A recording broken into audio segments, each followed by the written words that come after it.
Today, we discuss Miro. Listen, when it comes to running client workshops, the dream, of course, is to get those creative juices flowing, right? But typically what ends up happening is thousands of hours get wasted because of poorly facilitated meetings. So I have Maya with me today. She's a consultant who runs Fortune 100 workshops, from leadership training to team building, and she has the insider tip on what makes things work. Maya? Thank you, Jason. I've been doing this a long time. My number one tip is to bring everyone into that visual collaboration platform. So personally, I use Miro, and it's completely changed how I interact with the room. You have to give people a way to feel like they're in the room even when they're not. That's something you can do easily in Miro. Otherwise, they've seen the same slides and format 1,000 times. Falling asleep, eyes glazing over, yawns, all that. Exactly. When people follow me on the Miro board, everyone is literally going on a journey with me. We're adding thoughts, we're reacting, and we're voting for the best ideas. It's great. Connective magic. I like it.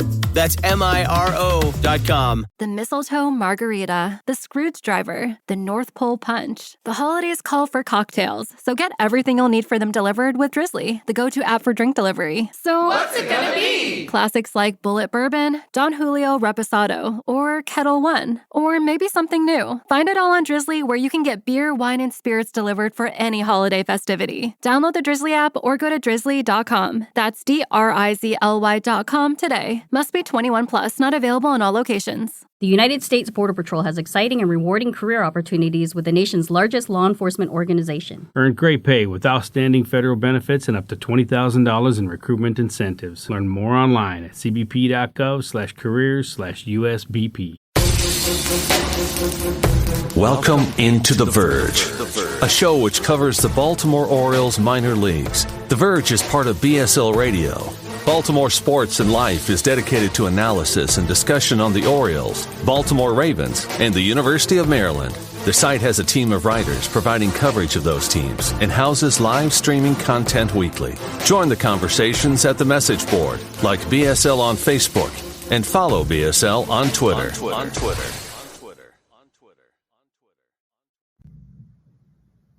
Want to make a podcast? Spotify's got a platform that lets you make one super easily, then distribute it everywhere and even earn money, all in one place for free. It's called Spotify for Podcasters, and here's how it works. Spotify for Podcasters lets you record and edit podcasts right from your phone or computer, so no matter what your setup is like, you can start creating today. Then you can distribute your podcast to Spotify and everywhere else podcasts are heard. Video podcasts are also available on Spotify. With Spotify for Podcasters, you can earn money in a variety of ways, including ads and podcast subscriptions. And best of all, it's totally free with no catch. Ever since we discovered Spotify for Podcasters, we feel like having options like video podcasts and Q&A lets us be more creative on another level. I highly recommend you give it a try. Download the Spotify for Podcasters app or go to www.spotify.com/podcasters to get started. Welcome to On the Verge. This is Zach Spedden, joined as always by Bob Fillon and Nick Stevens. And on tonight's episode, we will break down the early results in the 2022 season in the Orioles farm system. But first, we're happy to be joined by a guest tonight. He is a right-handed pitcher in the Bowie Baysox rotation. He is Brandon Young. Brandon, how are you? Oops. I think he's froze. Uh-oh. I think we're having an internet issue there, so we'll try to reconnect. Just a programming note, Nick, it's good to have you back. Yeah, it's good to finally be back behind the microphone here. It's chaos, to be completely honest, right now in this house, but still getting to watch a lot of Orioles minor league baseball, just with a newborn baby in my lap. So teaching her right. Yeah, you have to do a little catching up in the middle of the night in some games every once in a while. Get sleep when you can. So I think Brandon is back with us now. Brandon, how are you? Hey, I'm good. Sorry about that. No worries. No worries. We know a bad internet can happen, especially on a rainy night like I'm dealing with here in Baltimore.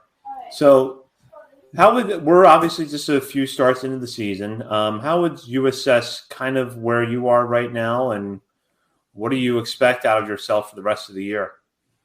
I expect to get better, just stay healthy, stay consistent, and honestly just improve every start. This year, I just want to not try something new, but just improve in a different way, if that makes sense, each time I go out. But honestly, staying healthy and consistent is the main goal. We often hear from players that we talk to that jump from high A to double A is pretty significant. I mean, moving from any level to another level is obviously a big jump, but getting to double A is pretty significant for prospects. And you've made just 2 starts so far, but what are some of the bigger differences you've seen in the competition that you faced? That's a good question. And honestly, I'm still learning it, just 2 double A starts, but the players are better. It's as simple as that. There's less mistakes. And then when the mistakes happen, the batter makes us pay for it or vice versa. But every play is just made. Every, just easy play. There's not much going on. And guys hit the ball really, really hard. I have noticed that these past 2 weeks. Guys are swinging. Yeah. The year you came into professional ball was a little bit crazy, right? So 2020, only 5 rounds with COVID and all that. Obviously the Orioles signed you as an undrafted free agent, but that was your choice to sign with them. They didn't draft you and force the issue, right? So what sold you on the Orioles when you made that decision? Yeah, that was a long day dealing with, a bunch of teams and organizations. And it was honestly kind of a college recruiting trip in just one day. A lot of teams reaching out, trying to pitch their, ideas, how they're going to make me better, how I fit in with them. And just talking with, most of the Orioles staff, they were, just really, they were really just truthful and like, hey, this is how we're going to get you better. This is what you do well. And this is how, we're going to get you to be a big leaguer. So, and just talking with Elias and Holt and Ramsey, all the other pitching guys, just really made me want to throw for them or just see how I could get better. I mean, that's all we want to do is be a big leaguer. So, yeah, I swear every coach or person in the organization that we've had on, Matt Blood, Brad Ciolik, all of them say they shout you out. Like, this is a guy to watch out for. So that's pretty cool. Oh, that is cool. Yeah, I appreciate them. The Orioles have been nothing but nice to me, and I'm very happy with my decision. We had Zach Peak on the show last fall, and you were one of the players that he mentioned as someone that he likes to talk to, likes to get advice from. He talked about how good your curveball is. Is there someone that you or a group of pitchers that you like to go to for advice? Sure. Yeah, that's a great question. Zach's actually my roommate now, and we just moved into our apartment. So, yeah, we talk a bunch. Garrett Stallings is a name that pops up. That man is a thinker. We're both kind of weird in our own ways, and seeing how he goes about the game, goes about the hitters, and it's awesome to see him back on the mound. So I would say Garrett Stallings. Let's see, Adam Stauffer as well. He's one of my good friends, and he's different, and the way he attacks hitters, I enjoy listening to him. Tall guys got to stick together. Absolutely, yeah. He's a giant. Nice. Speaking of your teammates and other guys in the organization shouting you out, but a lot of your teammates we've talked to also, I like to ask them, if there's one of your teammates who you're in the batter's box, you don't want to face. Typically your name is thrown out there as somebody they don't want to go up against. But if you would have switch roles for a minute, if you would have to step in the batter's box against one of your pitching teammates, who's the last guy you want to see out there on the mound? Well, an easy one is to say Felix. I got to know Bautista last year in instructional camp. No, thank you. And honestly, I'd say Ryan Conroy. His stuff is a wiffle ball, and even playing catch with him is not fun sometimes. So I'd have to say him. I love that. Everybody gives the answers we never expect. And so that I absolutely love asking that question to you guys. Yeah. Rylan Bannon apparently gives Spencer Watkins fits. So that was an interesting one too. I've seen Spencer throw. He's pretty cool in how he goes about. He was throwing like cutter curveball one day, and it was really cool to see him work with that. Yeah, he pitches tonight, so good luck to him there. Okay, awesome, cool. Orioles fans are very familiar with one of your pitching coaches when you were at Louisiana Lafayette, fellow alum BJ Ryan. What were you able to learn from him during your time together? BJ, he was awesome. Just honestly, the stories he would say and kind of how he went about each day. I mean, he spent over 10 years in the big leagues, and being the same guy each day really stood out for me. Whether you have a really good game, whether you have a really bad game, you're going to be the same guy each day in the clubhouse out. And that really has stood out in a part of my baseball career. For listeners who haven't either had the chance to see you pitch in person or haven't signed up for MILB TV and watched one of your starts that way, how would you describe your repertoire and your approach to pitching? Ooh, okay.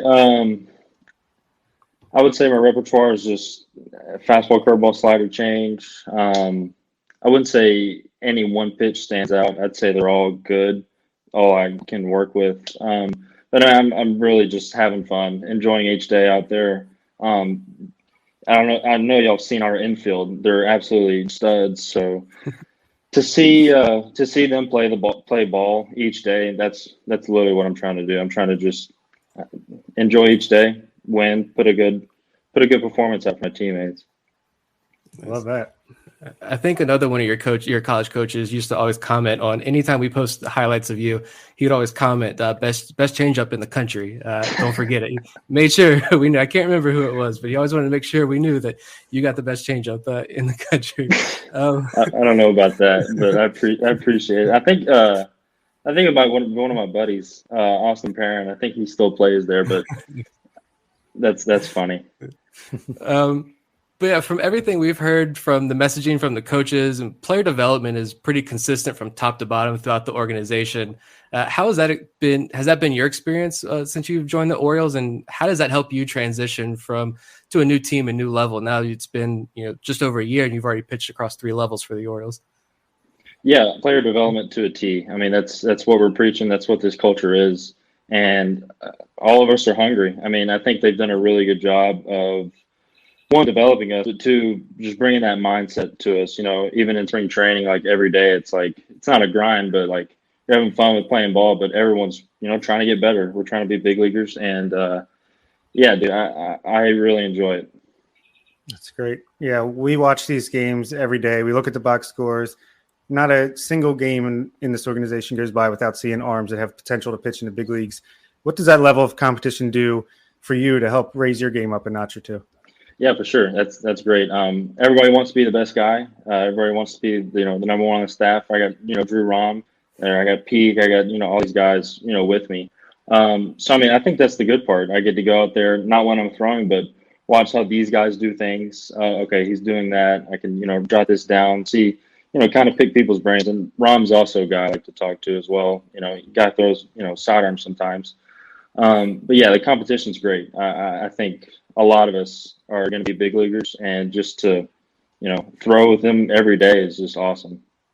Yeah, it was interesting something you were talking about earlier, where you're obviously facing a higher level of competition at AA, yet, as you just mentioned, the infield behind you there is really good, and the outfield is pretty good in its own right. So what is it like to have that defense behind you, even though you're going up against better hitters? Yeah, I mean, yeah, like you just said, I had Toby out there, Zach, Waddy, Adam Hall, Shane. Guys are flying down balls, but to pitch with everyone behind me is awesome. It's kind of freeing. It's kind of like, okay, now I don't have to worry about anything. Yeah, these guys are good, but I think my guys are better. And so just pitching to kind of my strengths, their weaknesses, a lot good can come from that. How's throwing to Maverick Hanley work out for you? Top 2 my favorite catchers ever that I've ever thrown to, and nice. He's awesome. Like, let's say I'll be rolling, I'll throw, fastball, curve, change, slider, whatever, and I don't have to shake. Like, it's like, I'm kind of thinking change here. I haven't thrown like 20 pitches, and he calls it before I got it. Just the sync, the connectivity is awesome. He's so smart. He throws everybody out, and he's just a great teammate. Nice. Them Stanford kids, they're I forget what his major was too. It was like something outrageous, like biomedical engineering, something like, that's a smart guy. I can't say it. I couldn't even say his major.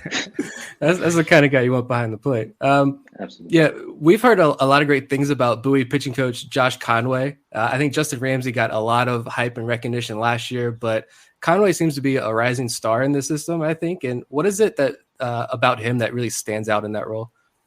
Josh is awesome. He has a lot of feel. He's smart. He kind of knows. He communicates with every pitcher. So, I mean, he kind of knows us, knows what works best for us, knows if we're, why are we doing this today? Like, what are we going to get out of it? but Ramsey as well. I think it's full through the system. These guys are really good and they love what they're doing. Yeah, obviously we talked about how, you're looking to just get better every start, taking one start at a time. Excuse me. But if you could look into the crystal ball and, you have a nice, healthy, decent season, at least everything goes somewhat according to plan. What do you see? Where do you see yourself ending up at the end of the season? What's your goal for this year? Well, I think the goal for everybody is the big leagues. I mean, we want to contribute in any way. Whether that happens with me, I have no idea. But like I said, I can take each day as it is. But if I can find this crystal ball you're talking about, I would love to be in the big leagues for sure. Nice. Yeah, absolutely. And we would love to see you there. Now, we do have to give you some credit because you recently wore one of our shirts. And Bob saw the photo and immediately labeled it Brandon Young style. So we appreciate I'm gonna have to that. buy one of those shirts. I gotta get one now. We'll send you one. Don't worry about it. Yeah, we'll have you covered. Perfect. Yeah. I have one other question. That interesting thing that popped up in the Bowie game notes. This note that you still use the old school flip phone was the note in the program guide. So not an iPhone or Android guy. You're your old school flip phone there. Well, I had an iPhone. It broke, cracked last year, and I was like, you know what? I don't have social media. Like I kind of want to stay away from being on my phone a lot. So why don't I just go to the flip phone? And I got it in October, and I'm still rocking it. I got it right here, man. I love it. It's just simple. It's for me. But the maps is the hardest part. When I'm trying to find some food or something, or I get lost, that's tough. Yeah, I say, talk about freeing. No social media. That's got to be a freeing feeling that I wish I could enjoy. I think we all can, but it has its ups and downs, positive and negatives, no doubt. But I appreciate what y'all do for us, so that's why y'all have it. Thank y'all. Of course. And Eric Garfield, actually, I don't know if you know him. He's down in Sarasota all the time filming you guys. He texted me before the show tonight and said, what would you do with all that hair if you were a New York Yankee? That's a great question. The Yankees are one of the teams that wanted to sign me for the undrafted free agents, and I didn't have this long hair, but it was pretty close. And they're like, "Yeah, that ain't gonna work." So, you're like, next team. I don't know what I would do, but hopefully, I don't have to worry about that. Well, Brandon, we really appreciate having you on tonight. Best of luck to you the rest of the way in Bowie. We'll certainly be following along and really excited to see what you and this talented group do in Bowie for the rest of the summer. Yeah, man, I appreciate the kind words. I'm really excited for what we have in store for us. Really talented team. Awesome. Thanks, man. Hey, thank you all. I appreciate it very much. Of course. Have a good one. You as well. That was Brandon Young, right-handed pitcher for the Bowie Baysox. We always enjoy getting to hear from players firsthand and look forward to having a lot more of that kind of insight and interaction over the course of the 2022 season. So, Bob and Nick, any takeaways from that interview? Just seems like a great teammate to play with, like really laid back, really cool guy. So I completely understand why everybody likes him.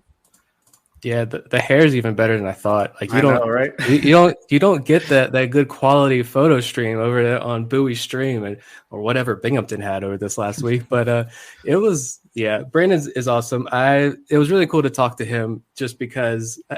Like I've said, I think I've said it on previous episodes. I don't know what it was, but when the Orioles first signed him and I went back and watched one of his starts at Lafayette, I knew this guy could rise pretty quickly in the big leagues. And I admittedly thought he'd be in like Bowie or Norfolk's bullpen by now, but he's one of the fastest rising, I think, starting pitching prospects in the organization. And John Mioli even said, like, this is a guy the Orioles internally are very high on. So good to see him start off well in Double-A. Yeah, absolutely. I mean, I think he can stick as a starter. He's got 4, good pitches, maybe not one that stands out as like a plus pitch, but he can mix it up and he knows how to pitch. So very excited to see how this year goes. I wouldn't be surprised if he ends up in Norfolk and then is looking next year at maybe making his major league debut.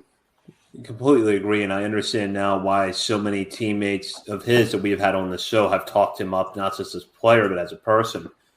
I was surprised to hear him describe the post-2020 draft process the way it was. We've never actually have heard what that was like. And for him to say it was basically college recruitment in a day was not something I was expecting. I figured that a lot of teams had to be in on him. But for it to be that kind of whirlwind of activity with all these pitches coming in was not something I had considered before.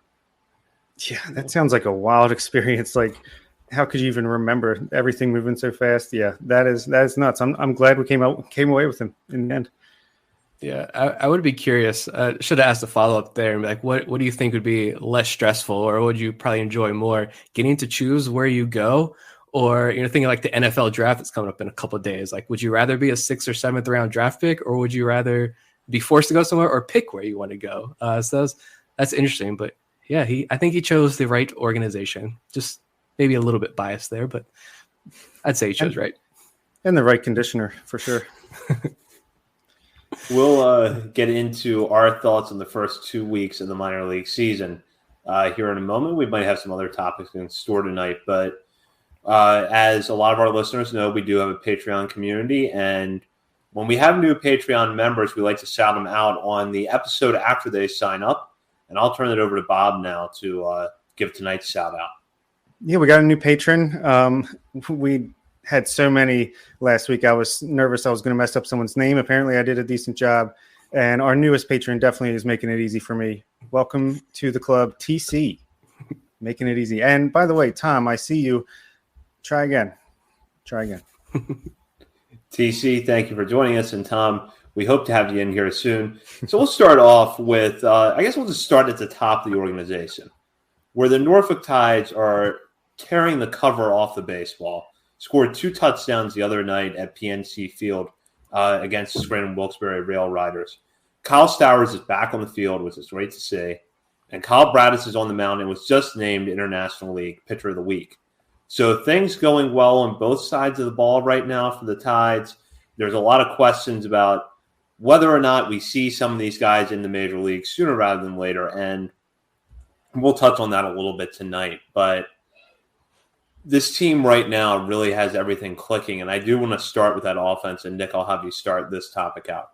Kyle Stowers back, off to a hot start. Tyler Nevin off to a very good start there as well. Taron Vavra and Jahmai Jones are both hitting well. It feels like right now everything in this Norfolk lineup that can work, aside from a few injuries, is working. So what are your thoughts on this team? I think first and foremost, I was watching the other day. I think it was actually Sunday's broadcast, and the Scranton broadcaster said that he wasn't sure if or when Norfolk and Scranton were going to play again this season, but said he was fine with not seeing Norfolk again until next year, which as someone who has watched Norfolk Tides baseball since I was like 5 years old, I don't think anyone has ever said that about the Norfolk Tides when they were the Mets affiliate, especially not since they've been an Orioles affiliate. So that is amazing to see. Yeah, it's the guys that are performing well. This is the best part, I think. It's the guys who we are hoping are going to be big league contributors very soon. Like, we hope Kyle Stowers can take over a starting job in the near future. And he's hitting 381 right now with a couple of home runs, only 4 strikeouts in 6 games. We're small sample size, blah, blah, blah. I guess we got to say that, or, someone will be yelling at us, but disclaimer there, but only 4 strikeouts in 6 games. Like, that's impressive. Taron Vavra I've loved Vavra's at bats. I think he had one yesterday that he started out 0-2, and then that at bat ended up being a 14 pitch at bat that ended with a walk. Like, just absurd at bats from Taron Vavra. And yeah, Jahmai Jones. I think Jahmai Jones, he's got a 426 on base percentage. He's hitting 270. And I think that average, if we had expected numbers, I would bet that expected batting average would be higher, because I feel like I've watched a lot of his at bats that resulted in an out, but I feel like the staff afterwards are looking at that swing. They're looking at that data and that batted ball profile and saying, you did a good job. Like, we're proud of that hit. So yeah, it's these guys that we hope make a big impact in the near future are performing very well through these first 2.5 weeks, almost 3 weeks now that Norfolk's been playing. I never thought there would be a time when I turn on MILB TV around 6:30, 7 o'clock in the evening and be like, okay, which game do I want to watch? And it be Norfolk first, like almost every time. Like, this is very exciting to have a AAA team with a bunch of players just knocking on the door to the major leagues to watch them play every night. And like listener Tony said, there's a talented guy just sitting on the bench every night because there's so many guys out there that are playing well. And yeah, Taron Vavra, I mean, the way his at-bats are going, I'm surprised his numbers aren't even better. I mean, he's batting 3 or 4 with an 820 OPS and more walks and strikeouts, which is amazing. But his approach is great. He's going to be a great 1 or 2 hole hitter when he gets to the major leagues, hopefully in the next few months here. And I'm really, between all the walks that we're seeing by guys who, like Jahmai Jones, like you mentioned, 8 walks, only 6 strikeouts. Kyle Stowers, 4 walks, only 4 strikeouts. You can go down the list. I really think that Ryan Fuller and company, the Orioles player development, have legitimately figured out how to teach plate discipline. Because look at the major league team, even they're like second in the league in walks, and it's pretty much the same guys that were here last year. And we didn't see, Jorge Mateo taking these close pitches and walking a bunch. And that's the exciting thing for me. Obviously, short sample size, only a couple weeks, but the early returns are great on that. And yeah, Kyle Stowers, our live stream, I thought we jinxed him. First game of the season, he gets hit in the hand, hadn't played in over a week, comes in, doesn't miss a beat. He's just crushing the ball as much as ever, and he should be up definitely soon this year. And yeah, I don't know. There's so much to talk about with this team. It's crazy. Even Yusniel Diaz, we were getting hyped for him. He gets hurt. Luckily, sounds like it's minor, but I think we've heard that before. Thoughts and prayers go out to Mr. Diaz sitting on his $23 million bonus. But Yusniel Diaz minor, I think, is its own language there. Yeah, absolutely. But yeah, I'm loving it. I'm loving Norfolk this year. Yeah, I think the way that Stowers is hitting, it's got to be building that anticipation a little bit for when he gets to the major leagues this summer, because I do think we're going to see him. I think it's a question of when and not if, as long as he's able to stay healthy. One guy that I do want to mention is Rylan Bannon. Bannon, to me, kind of looks like the old Rylan Bannon, or at least Rylan Bannon before last year. Good at bats, good on base numbers right now, hitting for a good average. That's kind of what the Rylan Bannon formula was pre-2021. Last year, he was affected by injury. He had that stretch where I think he hit like 10 home runs in a week or something ridiculous like that, and then regressed before the year ends. Right now, he kind of, to me, looks like the player that we were, back at the end of 2020 saying, you got to add this guy to the 40-man roster this offseason, because otherwise you're going to lose him in the Rule 5 draft. And unsurprisingly, third base at the major league level is basically wide open, not resolved. Do either one of you think that Bannon might be one of the first guys up? Because he's already on the 40-man.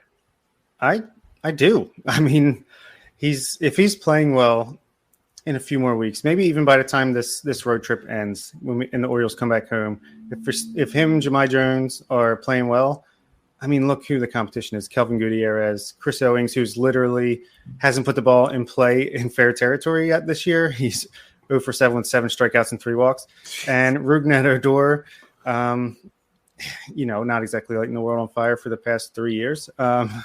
So, yeah, I think if they're playing well and the guys that are currently on the field for the major league team are performing the way they've been performing, then I don't see why not. I mean, Bannon was supposed to get his shot last year, and it's between injuries and bad performance. It didn't happen for him. But so I think definitely he will get that chance early on this season. Same with Jahmai Jones. He got his little sip of coffee at the end of last year. Didn't go so well after fans were clamoring for him all year. But he's got another year of experience, another offseason with this player development team. And so far, so good. He's hitting the ball hard, and has a great approach at the plate. So I think they could be up by mid-May. I think there's that chance. Yeah, I could see that. I mean, really, if you want to nitpick at something, like he is striking out a good amount so far, but I mean, that's a small nitpick. And when you're getting on base more than 40% of the time, like I think that's okay for right now. Yeah, I just think the oblique injuries, like they're a lot nastier and dirtier than I think most people give them credit for, and they're going to linger. And it's hard to say. I think about that as well, and we've mentioned that before, but it's also hard to say, the oblique injury. But then, like, he went on that 10 home runs in 10-day span. It's like, well, how much was that oblique really bothering him? But I do think it did have an impact at the end of the day. So hopefully it comes up. I think the defense has been improved at third base. When he was in like Bowie, I didn't like him playing third base, but he is improved over there. Good arm. He's got good range as well. Is he an everyday third baseman at the major league level? I don't think so, but I think he could be a trying to think of the word there, a bridge, that's the word. He could be a bridge, to someone else coming up through the system, Kobe Mayo or someone like that, or a free agent signing this offseason if the Orioles want to spend a little bit of money finally. But yeah, I could see that as well. And you're talking about just overall approach. I forgot, I looked at this as well. The Tides lead the International League. I'm so glad we have league names back. The Tides lead the International League with walks, 65 walks. That's 5 more than anyone else. 6th in batting average and 2nd in on-base percentage and OPS. So, in the Magic, the buzzword is swing decisions. A lot of good ones there from these guys. Oh, I remember Baby Brain Nick. Don't worry about that. 2 guys that it's kind of crazy we haven't even mentioned yet is Tyler Nevin, who looked like he had a chance to make the team out of spring training, at least an outside shot. He's come in and he's already got 14 RBIs in 32 at-bats. He's got an 890 OPS. He's playing well. And even defensively, I was like, what the heck? All of a sudden, Tim DeJohn was right. He could play third base. So shout out to him for that. And also Robert Newstrom. He's only got a 231 average, but he's walked 7 times compared to 6 strikeouts. And when he connects with the ball, it's the prettiest in the organization potentially. I mean, he just hits bombs, and he robbed a home run. That was a great play he made over the wall in left field. So yeah, the offense is clicking on all cylinders, and the pitching isn't too shabby either. Bob, Dan Connolly said to not talk about that. What are you doing? Whoops. No, in all seriousness, Nevin does look really good. I thought he looked good in camp, and one of the struggles I have had with him is where do you fit him into this team defensively? But at a certain point, if the hitters that you're putting out at third base just aren't producing, you got to think about sacrificing a little bit of defense. And I'm not saying that you got to go completely in the opposite direction, but if the trade-off is that you have, let's say Tyler Nevin comes to the major leagues and is your number 7 hitter, who gets on base, has a little bit of power, and is just below average at third base, you got to take that over the third baseman who is well above average defensively, but just can't hit major league pitching. So I kind of wonder if at a certain point the Orioles decide to make that trade-off where, Nevin might not be perfect at third base, but let's get his bat in there, and we'll find ways to, offset that as the year goes on, especially if we could go to a Rylan Bannon there or, even if Jorge Mateo is better at that position than Nevin is, just to roll out some different options and get a better bat in there. Because I think what we're seeing at the major league level right now is this top-heavy lineup where 1 through 4, 1 through 5, Cedric Mullins has had some ups and downs, but I think for the most part, those guys are producing the way you would expect, and then just this drop off. So I just have to wonder, do you go in that direction at some point? Yeah, and the good thing is he's never going to play the middle of the field, which is where you really want, your best defenders. It's not ideal, but he's probably not going to play third base every day. He can play DH, he can play first base, he can stand in the outfield. My biggest concern defensively would be when there's a shift and he's got to either play the shortstop spot or, deep in the hole around second base potentially. But yeah, I mean, Gutierrez seems to only be playing against lefties, and Urias is not the best defender at third base either. And, he could be better served as maybe, the utility guy that can play second, short, and third in a pinch. So yeah, I would be fine with Nevin getting a shot soon too. Yeah. I just think I haven't watched any of the major league action since opening day, but I see everything that goes on. I do agree that I think we've talked a lot about, the defense. You bring guys up, help these young pitchers. I think these young pitchers are helping themselves enough themselves. So if we do need to sacrifice some of that defense and get some more run support here, then bring up Tyler Nevin, find a place for him defensively. It'll be fine for a couple of nights. He's not going to be an everyday player. Bring up Rylan Bannon, give him that opportunity. These are fine guys. These are much better options than what's currently on the major league roster. And they're fine to roam around and rotate for the rest of the year and see what they got. I think Ben Palmer mentioned it last year when you guys talked with him. This is a great year to see what you've got with these guys, because this is the first time where we're seeing a mass influx, I think, of prospects who are major league ready, legitimate prospects. So let's see what they got. Like, what do you got to lose this year? So literally nothing. That's what this year's about, right? We got to give them a shot. That's why, John Means injury, definitely doesn't look great about the decision not to sign some pitchers. But I think the reasoning was this is like a huge year because they think they could potentially be a little competitive next year. And you're not going to know what you got unless you give them a shot this year. So on that note, we do need to recognize Kyle Braddis, International League Pitcher of the Week. He made his first start on the year on April 12th against Scranton Wilkes-Barre, 4 shutout innings, 6 strikeouts, no walks, 2 hits. He follows that up with another outing against Scranton Wilkes-Barre on Sunday. Gets his first win of the season, 5 innings, 2 hits, 1 run, 2 walks, 3 strikeouts, with getting a lot of ground ball outs, which is not something we normally see from him. The stuff has looked good through 2 outings. The stuff looked good in spring training, and we have talked a lot since the lockout ended about how, if you had a full spring training, would Kyle Braddis be in the major league rotation from day one? It feels like now, especially that John Means is out, that the Orioles have to be thinking a little bit more about getting Braddis to the major leagues here, at least in the next couple of weeks. So, Nick, what do you think we see from Braddis here soon? I mean, so far, like, him and Rodriguez have just been phenomenal. And it's been comforting because Bradish could have came out and had the command struggles in these first 2 starts. And you're thinking, yeah, he's good, but look, he's still walking guys. Rodriguez and Bradish have walked a combined, 2 guys in their 9 plus 9, 10 innings they've worked so far this year.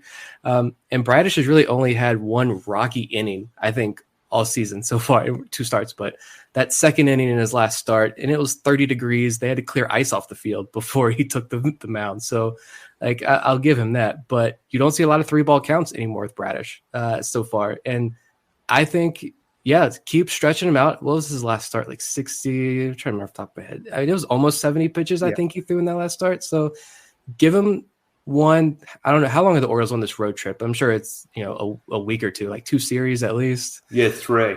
3 series. Oakland, LA, and then an off day in New York. So then, go ahead and give him 2 more starts. See if he can get to 70, 75 pitches next start. See if he can get to 80 the next start.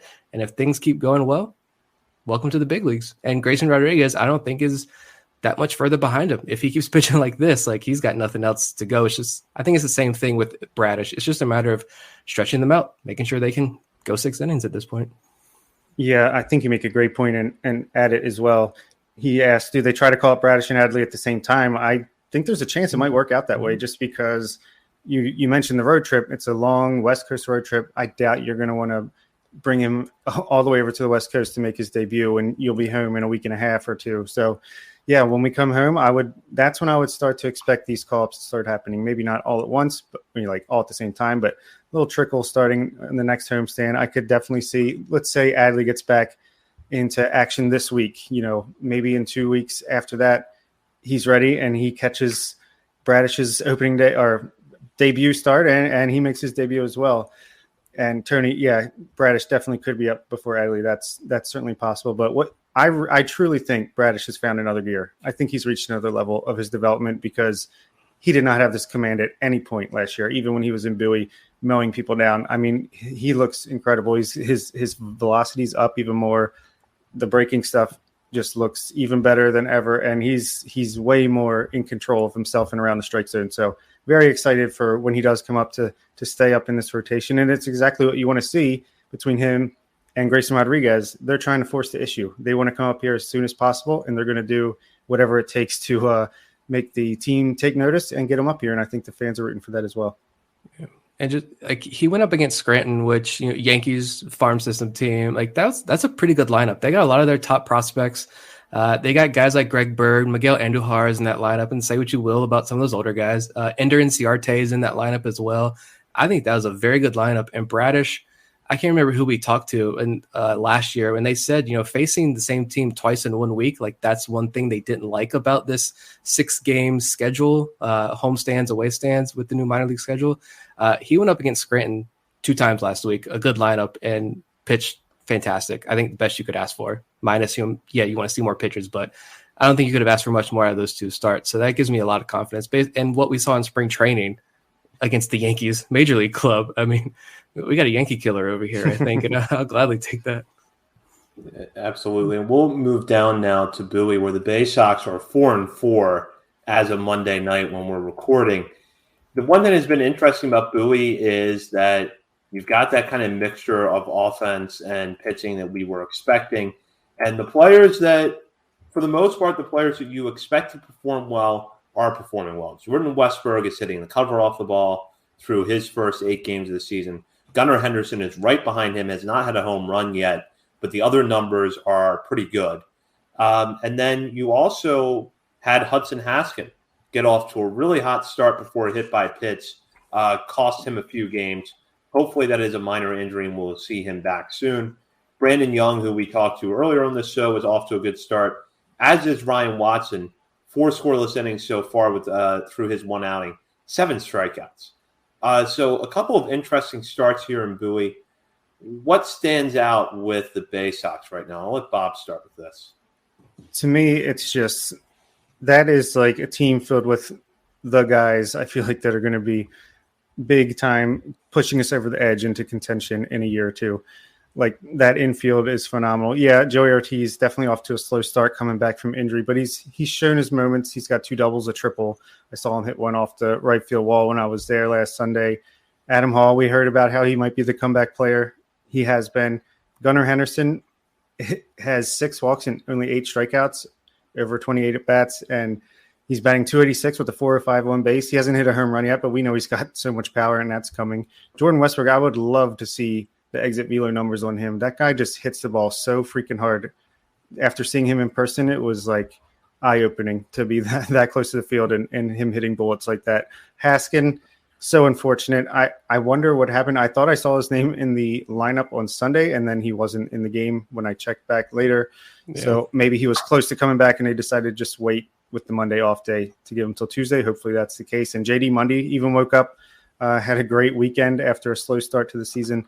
To me, again, it's just like Norfolk, just a level down, except I think there's a bunch of guys here that will continue to improve and perform even better than they have already. And the pitching staff is just insane for Bowie. I love everybody in that pitching staff. It's fun to watch.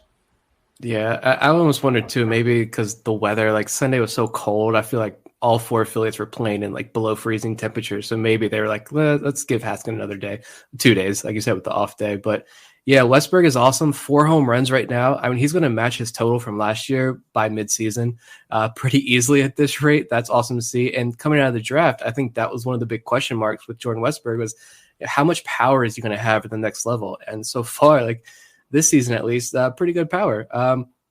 Zach Watson for me is standing out just because we mentioned we want to see him hit for a higher average and walk more. And it's just 7 games, 2 series, but he's not doing that so far. He's only hitting 192 with 1 walk. So like, just like I'm not going to get overly excited about guys who are hot out of the gates and make bold claims yet, I'm not going to do that with guys who are struggling as well. But Zach Watson's performance after his breakout campaign last year, it's certainly something I want to watch. I think he's also made a few highlight reel defensive plays out there in center field because that's what he does. But yeah, you mentioned the pitching. Like I can't remember if you guys talked about Zach Peak, if he pitched before last week's show or not. But I imagine, knowing what little I do know about Peak off the field, I imagine he wasn't too happy at all with that outing. But he really settled in against what I think is a pretty good Binghamton lineup. After he kind of got pounded early on, he settled in nicely. Drew Rom got touched up in his first start, rebounded with 5 scoreless and 8 strikeouts. And then, yeah, Brandon Young's had 2 good starts, not walking a lot of guys, getting swings and misses. So it's definitely hard to hold the excitement in when talking about that Bowie rotation. And Zach mentioned the bullpen. Like, I'm glad Brandon mentioned Ryan Conroy because like he's pitched extremely well, had a great outing in Norfolk even. Cameron Bishop has rebounded pretty well in his second outing after he got touched up there. I know Morgan McSweeney got touched up, but I know I think Bob, you saw him when you went to Bowie. I don't know how the stuff looked to you live, but I feel like he looks I feel like he looks bigger and stronger this year. So we'll see. But yeah, Zach mentioned Ryan Watson. I want to talk about him a little bit more later on, but also Easton Lucas. I'd give him a shout out when I saw that. I haven't seen him pitch yet, but I don't think he's walked anybody either in 3 or 4 innings, couple of 6 or 7 strikeouts. Remember the return that Jonathan Villar deal? So yeah, a lot of quality relief arms in Bowie and Norfolk. We didn't even talk about Nick Vespi, who hasn't walked anybody in Norfolk. So a lot of quality relief arms as well at the upper levels of the minor leagues. And you combine that with what we're seeing in the bullpen at the major league level, like this is a pretty stacked, pretty deep unit for this organization. Yeah, and even Antonio Velez, who I was raving about the last time. I mean, he looked great again on Sunday through 4 2/3, and then all of a sudden the wheels fell off, unfortunately. But to make his numbers look worse than I feel like they actually are. But yeah, it's been fun. Zach Peak, going back to that, he might not have been happy with that performance, but I was very happy with that. That team had some hitters, and they were jumping on him early. Just if they saw a fastball, they were swinging, they were tagging it a little bit. He adjusted. He definitely hung in there. I was surprised to see he actually finished 5 innings, and he still didn't have that many pitches. So I thought that was great. I thought that was a great test and a testament to his grittiness and just his gaminess that he stayed in there and worked it through to a really good outing. Yeah, Norfolk and Bowie both faced what I think were pretty talented lineups for their level. Binghamton's got a few good prospects from the Mets system in it. Nick talked a little bit about the lineup that Scranton Wilkes-Barre has earlier, and that's also a good group. So I think that you could take some meaningful things away from last week, even if we are still looking at a small sample size, which is a point I want to bring with Joey Ortiz. I'm looking at his game log now, and what stands out to me is really how all over the place it is, because the first numbers at the surface don't look that good. But then you realize he was a combined 0 for 8 over his first 2 games, followed it up with a 2 for 5 performance, went 0 for 4 in his next game, then had at least 1 base hit in the next 3 games, including a 2 for 5 performance at Binghamton, but then followed it up with an 0 for 5 game with 3 strikeouts on Sunday. So the results are all over the map, but there are times where you kind of see the Joey Ortiz that we saw last year. So right now, I'm not taking too much away from it. It just might be that this comeback from the injury takes a little bit of time. And I had a hard time trying to figure out how this is going to affect him because it's an injury in the non-throwing shoulder. But I still have to think that had a little bit of an effect on the player when he's trying to come back. Yeah, you can come back in practice setting and look great, but when you're in that real competitive, and believe me, the games that Bowie have been very competitive. You know, it just takes some getting used to again. I feel like he's just getting in the swing of things, literally. So, yeah, not worried about Joey Ortiz at all. Give him a month to get his feet wet, just get his feet under him again, and then I think we'll see the Ortiz of old. But bare minimum, he's still out there making all the plays on defense.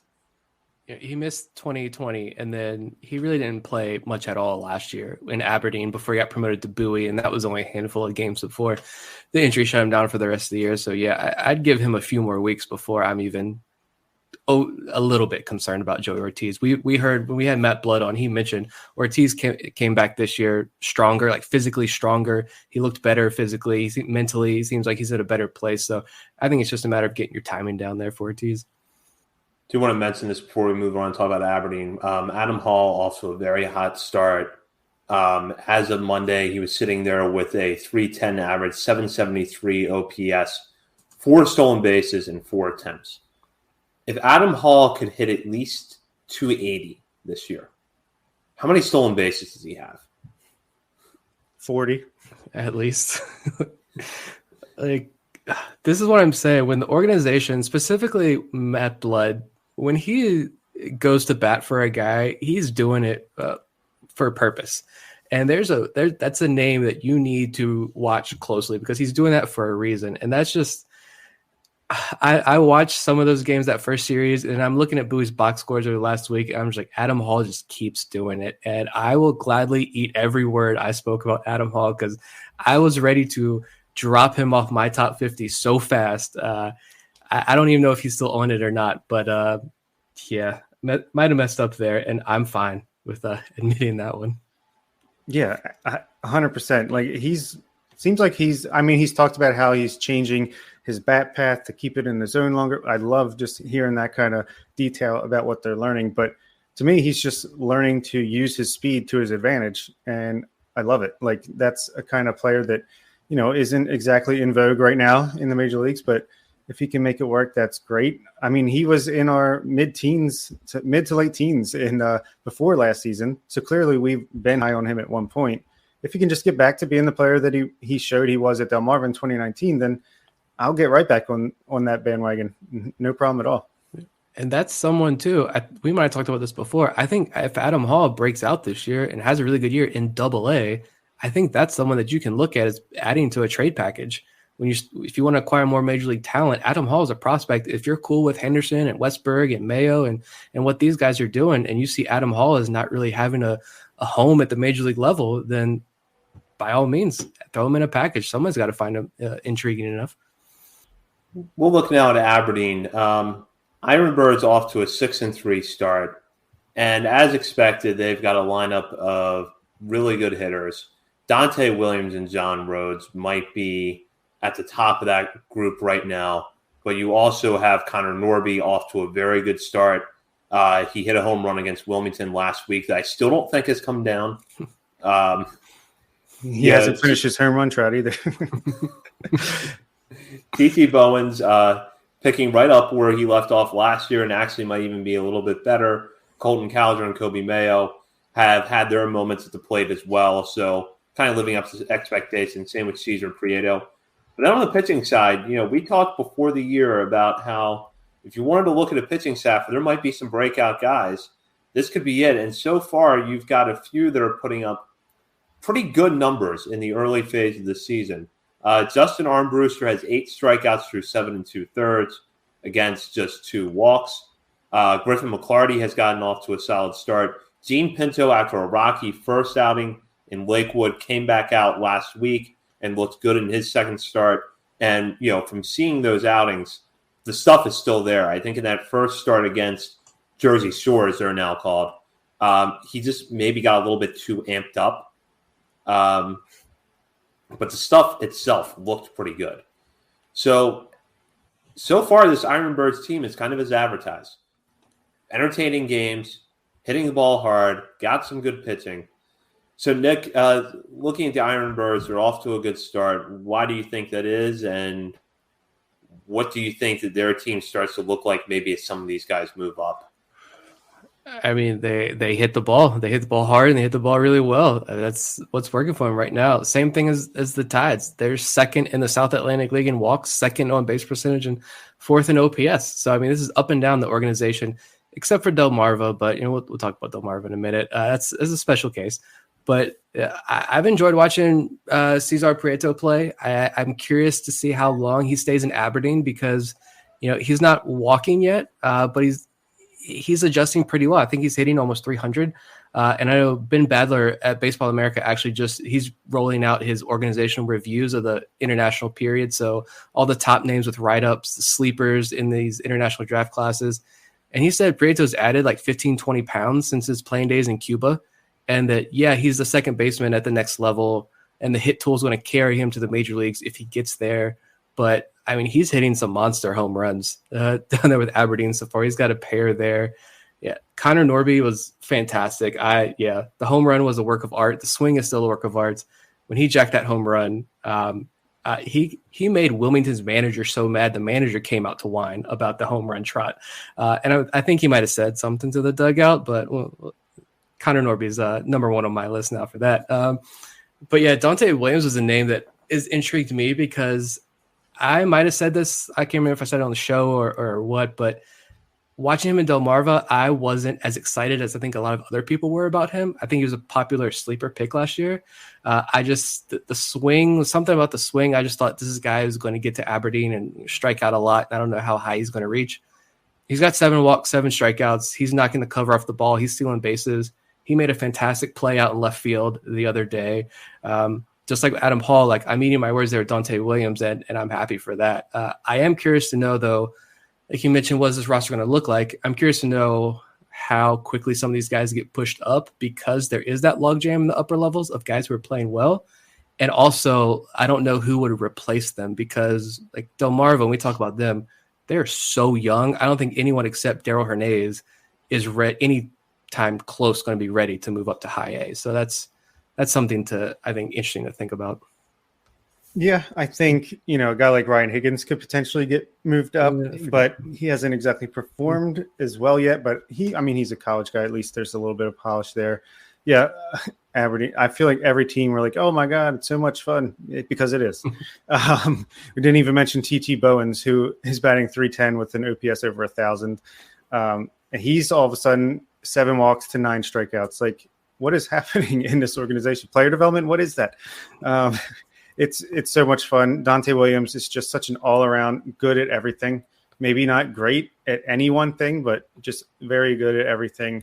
John Rhodes, I'm just so happy to see him do so well, start out this year after the interview I had with him, rooting for him all the way. Prieto has been a ton of fun, 297 with 2 huge bombs. Norby, as you said, quickly becoming one of my favorites on the infield. And there's been some worry with Colton Cowser and Kobe Mayo, which to me is completely unjustified. It's been 9 games, 35 at-bats each. And what I really think is kind of making people a little more worried than maybe they typically would be is everyone else is doing so darn good throughout the entire AAA, AA, high A, a couple people in low A, not as much, but as we mentioned. The strikeouts for Cowser, it is a lot. It's 17 strikeouts in 35 at-bats, don't get me wrong. But we know that he's adding muscle to his frame over the offseason, learning to hit the ball with more power. I'm sure they're making adjustments, and he's got to get used to them. Or maybe it's just a slump, and it's been 9 games. And I believe that Adley Rutschman had 1 walk to 11 strikeouts in his first week of the year last year, and we know how that ended up. So definitely not worried about that. And Mayo, I think his numbers do not tell you the story of how well he's played this year. To me, he looks confident and comfortable at the plate. When he hits the ball, he hits it hard. I'm very happy with what Kobe Mayo is doing, especially at his age at that level. Yeah, I'm not really worried about either one of them, but I did, and Bob, I'm glad you mentioned the strikeouts thing, because it is something we have gotten questions about from listeners, which is, are you worried about the strikeouts with Colton Cowser? Right now, Cowser, through 41 plate appearances at Aberdeen, has a strikeout rate of 45.5%, which is high for any player, but especially one that, generally does not strike out a lot. We saw that in his college career at Sam Houston. We saw that carry over to the minor leagues last year. The rest of the numbers to me are okay. For 9 games where it's been some ups and downs, I can take the rest of his numbers and be fine with it. I think maybe what has some people a little bit worried is that if you look at the Fangraphs glossary, which I know I'm sure a lot of our listeners, and I know that I rely on a lot to kind of decipher these advanced metrics, suggests that strikeout and walk rates tend to stabilize at about 60 plate appearances. And Cowser will get to 60 plate appearances this week, most likely. He's 19 away right now. So we know I don't expect him to strike out even 30% of the time this year when all is said and done. But we also know that now the strikeouts are probably going to be a little bit higher than we expected. Are either one of you concerned about that? And do either of you think there's a reason that it could be tied to something specific? Bob mentioned him maybe putting on some muscle. Perhaps he's trying to hit for a little bit more power. But are either of you concerned by it? No. Vivek had a good comment there. Maybe it's trying to hit for more power. We don't know what exactly they're working on, so it could just be a new game plan for Colton Cowser through these first couple of weeks to try something new mechanically. And maybe it's not working yet, or they're still tinkering with things behind the scenes until he finds something that works. He's facing better pitching now. I think we had someone reach out, a former ball player, and was like, I played across 3 pro levels, and there's an adjustment period that everybody's going to face, and to not be concerned. But with Colton Cowser's strikeout total right now, he's still getting on base, like a 341 on base percentage right now in those 9 games. And when he hits the ball, he's hitting the ball extremely well. So I also think we were just really spoiled with his performance last year, because it was unbelievable. And same thing with Kobe Mayo. I think Kobe Mayo, I don't know if any other prospect in this system other than Grayson Rodriguez and Adley Rutschman had the hype surrounding him going into 2022. And Mayo is just 20 years old still. So I'm not concerned about either of them. If Colton Cowser is still striking out 45% of the time in June, yeah, let's have a conversation about that then. But for right now, it's the Orioles took him because he's one of the best hitters in that draft class. And so far, like he's proven that he's a pretty darn good hitter at in the pro ranks. Yeah, I completely agree. I'm not worried about either one, especially the thing with Cowser. Like, we don't know. I mean, maybe this is wrong, but maybe they're just saying, hey, go out there. Don't worry about the strikeouts. Try to hit the ball as hard as you possibly can. Try to get comfortable in that killer attack mode. I don't know. I mean, maybe there is an excuse for, or not excuse, but a reason for why it's a little bit elevated right now. And we're never going to know. You know, this player development, I feel like we know by now they know what they're doing. They have plans. They put them in place. And not, especially with the minors, with your prospects, you know, performance, the stats on the page aren't exactly everything. They just want to see you improve, and they'll do whatever it takes to get there.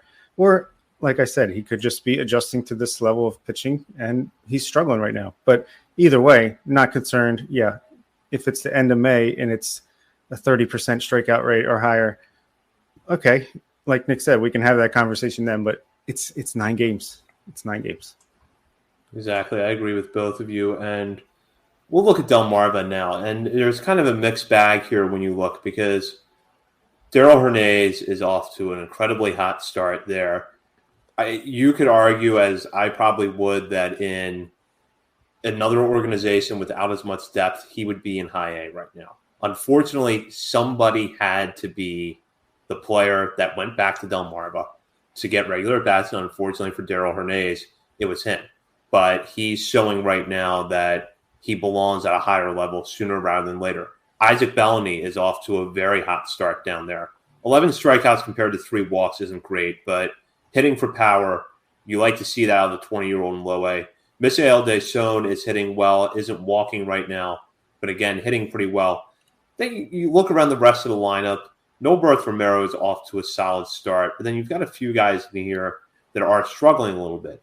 As Nick said, though, this is a really young team, and it's not the kind of team that the Orioles are used to seeing at low A, because for the first time, a lot of these players are playing in the United States for an extended time period for the first time and outside of that complex league environment, and that has to be a major adjustment for them. So Delmarva, despite some of the ups and downs offensively, 4-5 through 9 games is not a bad place to be. They've had some good pitching performances along the way, even if the overall team numbers aren't the best. So maybe while the Shorebirds team is not off to a great start, there's a reason to believe that there's some promise here to get better, and they've lost some close games too. So you got to factor that in. Yeah, this team, it has to be the youngest Delmarva team of all time. I mean, the veteran Darell Hernandez, who's barely 20.5 years old, and Ryan Higgins, who's 22 out of college and had a grand total of 8 at-bats professionally before the season started. So, yeah, it's a different recipe for Delmarva than the rest of the organization. But to me, it's still fun. Like Isaac Bellamy, Noberth Romero, man, these guys are just showing out right now, given the opportunity that they've had. And Hernandez, it's probably the person who's made me the happiest so far this season, to be honest, just because we heard, he was upset with the assignment, and he didn't sulk. He didn't let it get him into a slump. He didn't let it bother him on the field. He went out and he's killing the ball. He's absolutely destroying it. He's only got 4 strikeouts over 36 plate appearances. He's walked twice, homered twice, doubled twice, hitting for average, hitting for power, 2 stolen bases. He's like, you're going to promote me, and you're going to promote me now. And I love it. I just absolutely love that for him. So despite, the win-loss record and maybe some ugly lines, especially Isaac De Leon, who I was excited to see. Unfortunately, he's batting .042 after the first 9 games. Again, still only 9 games, but it's going to happen. They're all teenagers on this team, but still fun to watch for me. To me, it's the most interesting because I'm a sicko and will sit there and watch that Lynchburg broadcast and try to watch these guys. But like you mentioned, 18, 19, 20-year-olds who are playing their first full season of pro ball in affiliated ball. A lot of these guys missed a really critical year, that 2020 season. I think it was when we had Kyle Glazer on. he mentioned it was those guys in the DSL and the FCL, those teenagers who missed 2020 that were probably impacted the most. And also last year, like, yeah, they might have been in the FCL, but you got the weather. I think COVID was still an issue down there. They were still dealing with that. So you didn't get a whole lot of at-bats, I feel like. So this roster is a lot of high ceiling or moderate ceiling, but super risky prospects who just need innings and they need at-bats. And I know Sam Jelinek, the voice of the Shorebirds, shout out to Sam, he put out a couple tweets earlier this evening, and he was very having the newborn baby brain again. He was showing great support. I don't know what I'm trying to say, but of what the coaching staff, Felipe Alou Jr., the manager, the Orioles put the right guys in place. And apparently, according to him, the Orioles and this Delmarva coaching staff have done a fantastic job of helping these young international guys adjust to ball in Salisbury, Maryland. I'm sure that's a culture shock for a lot of these guys as well. But for me, it's the pitching staff. Like, Raul Rangel, Moises Chase, Juan de los Santos, 18. All three of those guys are 18 or 19 years old. That's absurd. They've allowed 16.2 combined innings, just 2 earned runs between the three, 20 strikeouts. When you watch, like, they're clearly all very raw. But Chase 6'1", this is their listed heights and weights now, but Chase 6'1", 200 pounds. He looks, thick in the lower half.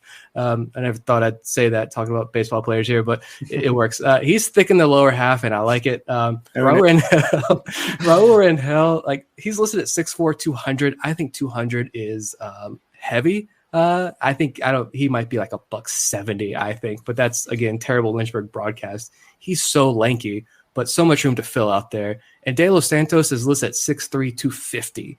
Yeah, it's just a big-bodied kid. All three of those guys, different shapes, different heights. And to watch them pitch I've been waiting for it, and it was amazing to watch them play. And yeah, you mentioned Deson, and Deson is also a guy who's received a lot of hype from Sam Jelinek, and the Lynchburg broadcast was like that. Deson's been impressive. He looks more mature at the plate, I think, physically. And you just see it. It's like night and day difference. When you watched him last year, it was very clear that the game was way too fast for him. That's not the case for him this year. And I think I mentioned in a daily recap episode for patrons the other day that I think he is really, like, for lack of a better phrase, on the verge of a real breakout where you're going to see the power, you're going to see the walks. And you're starting to see why guys like Kobe Perez in the organization are pretty high on Deson. Oh, yeah. Absolutely. Deson is exciting for sure. I think he's actually going a little bit under the radar somehow, a little bit, for at least for me, as far as when I'm looking at Twitter. I don't see much mention of him, but people should be paying attention. And yeah, like Eric said, Delmarva is tough to turn off with their pitching right now. Oh my God, these kids coming up. It's very Houston Astros, like Vivek said. Luis Garcia, Framber Valdez, Jose Urquidy. Yeah, this is what this team is putting into place. This is why you can't say the cover is bare. Where's the pitching going to come from? We actually have an international pipeline now, and they are showing up with these guys that the ball is moving like unbelievable. They're already throwing in the low to mid 90s with potential to go way higher. Juan de los Santos, where did he come from? This kid is incredible. Like, they're developing. I think this is where the player development on the pitching side magic is going to come in when they get these guys 16 years old, 17 years old, and can really just instill what they want in them from the very beginning of their journey. And man, it's so exciting. I think you're going to have, just think in a year or two, you're going to have these guys 20 years old in high A, double A, throwing just wicked stuff. Gene Pinto's already on that path. It's so exciting. And like, there's some big names. Deson is a top, I consider him, a top prospect. I can't remember where he is on our list. He's top 30 guy on our list. You don't see a lot of the top international prospects here in Delmarva. Like, this is just the first kind of initial group here. There's some Dan Duquette guys still in this organization that are in Delmarva right now. I think Bellamy's a Dan Duquette guy.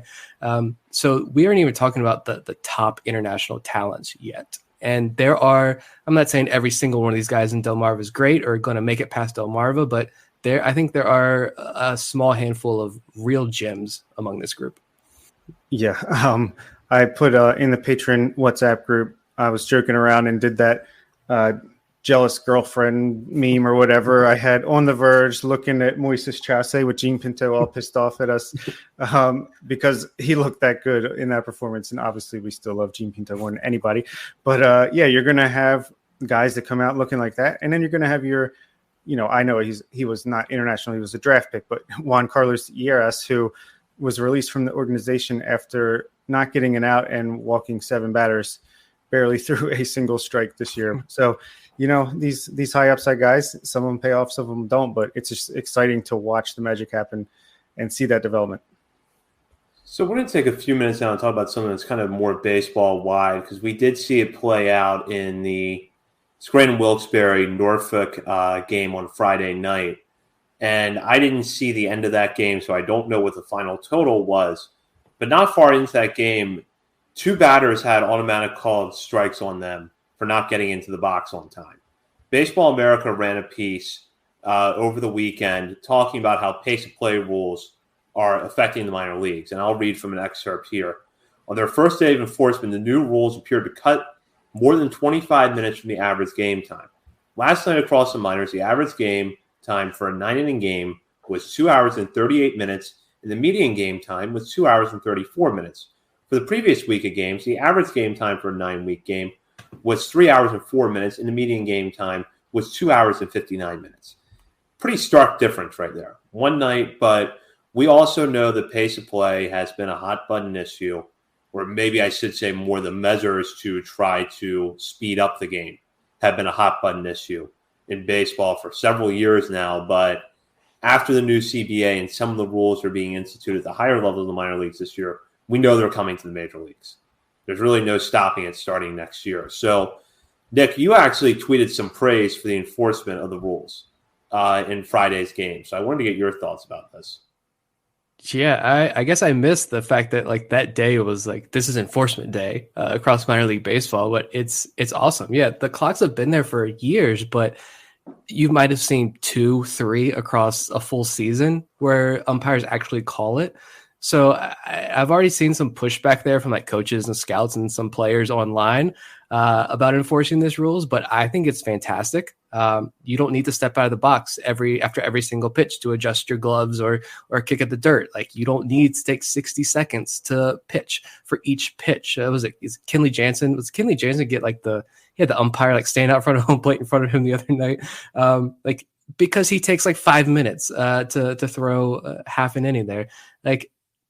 I don't care. We talked about this when we were mentioning the new rules for 2022 season. I don't care if a game is 4 hours or 5 hours. If it's a good game, I'm going to watch it.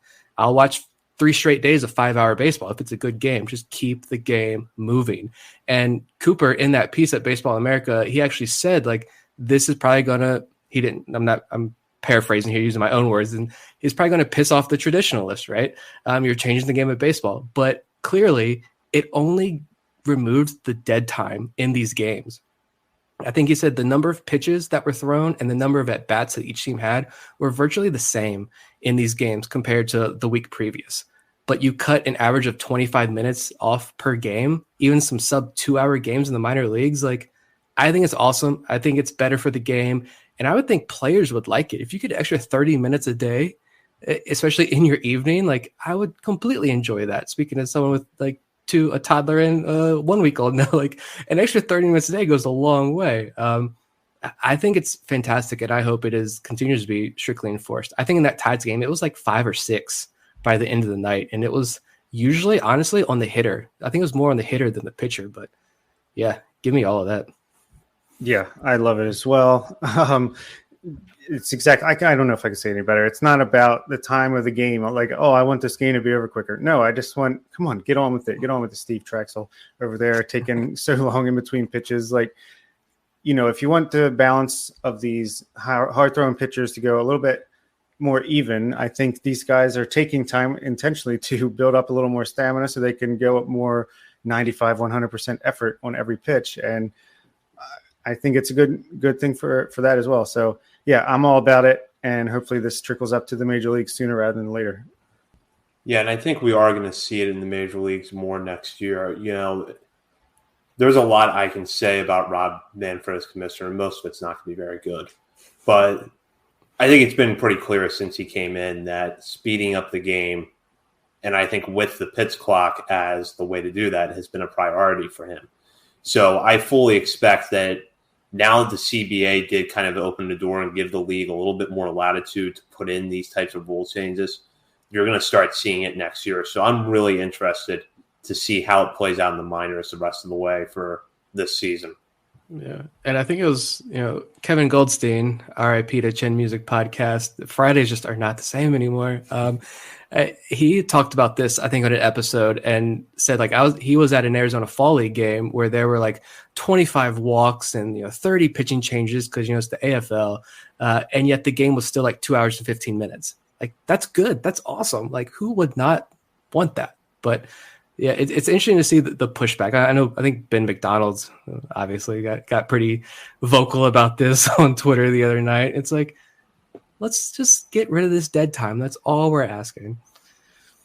So we'll move on to our final segment now, where we like to highlight players outside of our top 30, whether it's something they did in a game recently, something they've done over the past week, or maybe, just something we saw in an individual play that we liked. The idea is to try to shout out players that listeners may not get to hear about or read about regularly. And since this is his first opportunity to participate in the segment this season, I'll start with Nick. Ooh, my favorite segment. I'm going to go hitter pitcher. I'm going to hitter first, Colin Burns. I think he cracked our top 50 last year. So I was kind of shocked to see him on Aberdeen's roster. We talked about Hernandez. I think we all assumed he was going to be there instead of a guy like Burns. And Burns doesn't get all the playing time with an infield of Mayo, Norby, and Prito. It's going to be hard to get at bats, but he's hitting 280 with 4 doubles, a couple of stolen bases, no walks, but just 3 strikeouts. And I've said I don't think he has a tool that really stands out, but he's pretty decent at pretty much everything. So I think he can be scrappy enough to kind of work his way up through the system. I think the game that I really watched closely, he pulled a double, and then the next at bat, he sent a double the opposite way. So if he keeps doing that, he's going to force himself into some more playing time. And I don't know if one of you guys did the daily on this, but did he pitch and catch and do all kinds of stuff in a game the other day for Aberdeen? Did I miss that, or I don't know. I don't know. So people were tweeting at us like, did Colin Burns really pitch in that game? I don't think he did. But anyway, my real pitcher there is Ryan Watson. Zach mentioned him earlier. Like, as much as I'm all about trade every major league reliever you got on your roster, I love minor league relievers and minor league bullpens, and Watson is standing out. He went undrafted last year out of Auburn, or in 2020 out of Auburn.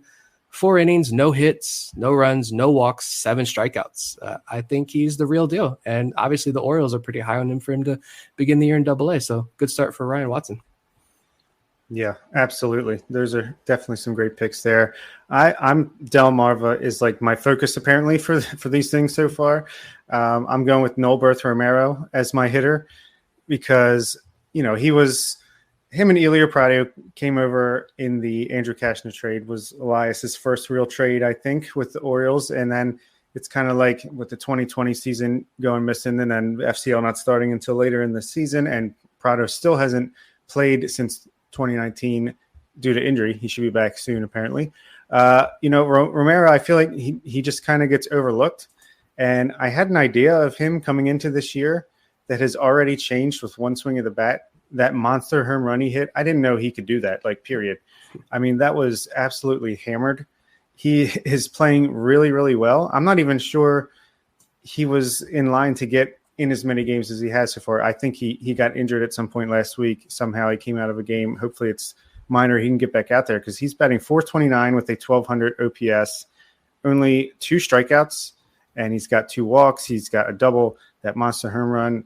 Obviously, we know he can play defense at third base, second base. So my eyes are open now to know Nolberth Romero. So now I will be paying more attention to him, as should everybody else. And for a pitcher, I'm going with Carlos Tavera.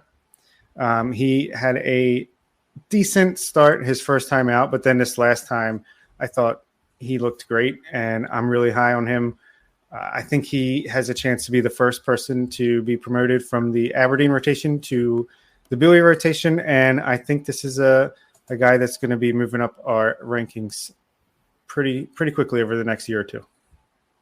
Yeah, I like the picks from both of you this week. I'm going a little bit different path because I don't know that either of my players really have very good numbers on the surface, but I think when you dig a little bit deeper, you have to be happy with what they're doing. I'm going to start my hitter as Johnny Reiser.